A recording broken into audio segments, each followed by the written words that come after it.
Salut à vous, c'est votre pharmacien le docteur Eyeteo Miguel et bienvenue à la chronique du jour. Dans cette chronique, nous allons parler de l'eau. Quelle est la meilleure eau que vous devez consommer pour vous garantir une bonne santé? Il existe plusieurs types d'eau différentes qui sont le résultat des procédés de purification divers. On a par exemple l'eau potable, l'eau alcaline, l'eau filtrée, l'eau osmosée, l'eau purifiée et l'eau distillée. Donc, quelle est la meilleure façon de traiter, de purifier l'eau? Quelle est la meilleure eau que vous pouvez consommer qui va vous apporter le moins de dangers, de toxines, de microbes possibles?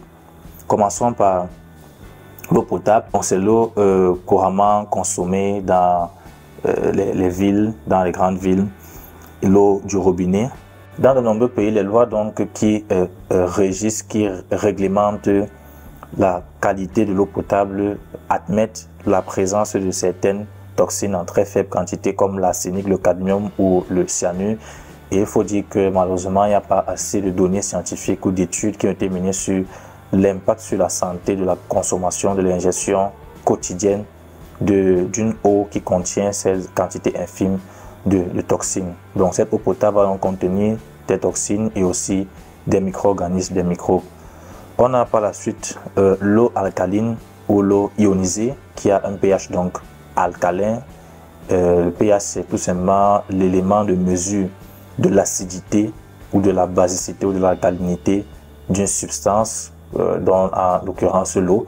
Et le pH va sur une échelle de 0 à 14. Donc le milieu c'est 7. Lorsque l'eau par exemple a un pH de 7, on dit que l'eau est neutre. Lorsque le pH est entre 0 et 7, donc inférieur à 7, on dit que l'eau est acide. Et lorsque le pH est supérieur à 7, donc entre 7 et 14, on dit que l'eau est basique ou alcaline. Donc les partisans de l'eau alcaline disent que ça va neutraliser notamment les excès de graisse dans le sang. Mais il faut dire que malheureusement, il n'y a pas suffisamment de preuves scientifiques, de données scientifiques concernant les bienfaits de l'eau alcaline sur la santé. Par la suite, nous avons l'eau filtrée. L'eau filtrée est obtenue par le fait de passer l'eau à travers donc un filtre. Ça peut être un filtre de charbon. Et ce filtre va donc généralement bloquer certaines particules en suspension, les débris, les déchets et aussi certains micro-organismes, bien que la plupart des virus qui sont très petits ne seront pas filtrés et pourront donc se retrouver dans l'eau. Le filtre va donc bloquer la plupart des micro-organismes, le chlore, certains pesticides, mais une grande partie des contaminants chimiques pourront passer dans l'eau filtrée. Par la suite, nous avons l'eau minérale qui provient donc des sources naturelles et qui vont nous apporter une grande quantité de minéraux tels que le potassium, ou le sodium, ou le calcium, ou le magnésium. Et il serait préférable d'opter pour une eau minérale en bouteille parce que elle a beaucoup moins de germes, ou alors ne contient pratiquement pas de germes, contrairement à une eau ruisselante. Nous avons ensuite l'eau traitée par osmose inverse, donc l'eau osmosée, qui est pratiquement pure et grâce à des membranes spéciales, 90 à 95% des sels minéraux et des contaminants qui se trouvent dans l'eau potable pourront être éliminés. Donc c'est une eau assez pure. Nous avons ensuite l'eau purifiée.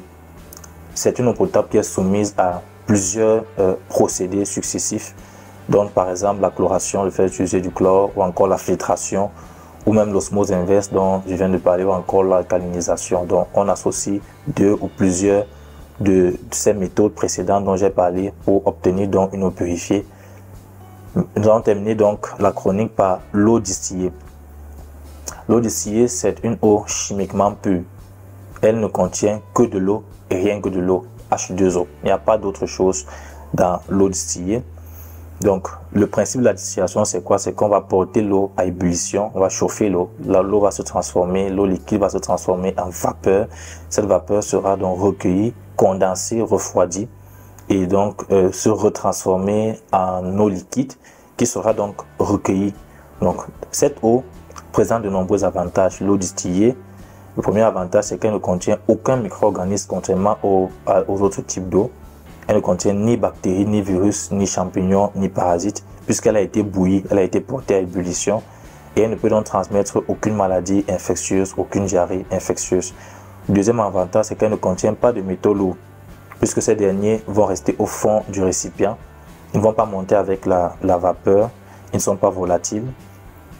Et le troisième avantage, c'est que l'eau distillée n'apporte pas de sels minéraux tels que le sodium, le potassium ou le calcium, à la différence notamment de l'eau potable ou encore de l'eau minérale, d'où son nom indique effectivement l'eau minérale, qu'elle contient des minéraux. Mais avec le fait qu'elle manque de sels minéraux, il n'y a pas aussi de toxines, donc elle ne contient aucune toxine, aucune des toxines dont j'ai parlé précédemment, arsenic, cadmium et autres. Donc, vous l'aurez certainement compris, l'eau la plus intéressante, l'eau la plus sûre, c'est l'eau distillée, puisque ce n'est que de l'eau sur le plan chimique. Il n'y a rien d'autre, ni gemme, ni sel minéral, ni toxine, ni rien de nocif dans cette eau. Et si vous redoutez de manquer de ces ions, de ces sels minéraux comme le potassium, le magnésium, le sodium, il faut savoir qu'une alimentation beaucoup plus basée sur les fruits et les légumes va vous apporter ces éléments, puisque les fruits et les légumes sont très riches en sels minéraux. Donc je vous remercie d'avoir suivi la chronique du jour et n'hésitez pas à vous abonner sur mes différentes pages Facebook et YouTube, Dr Eyetemo Miguel.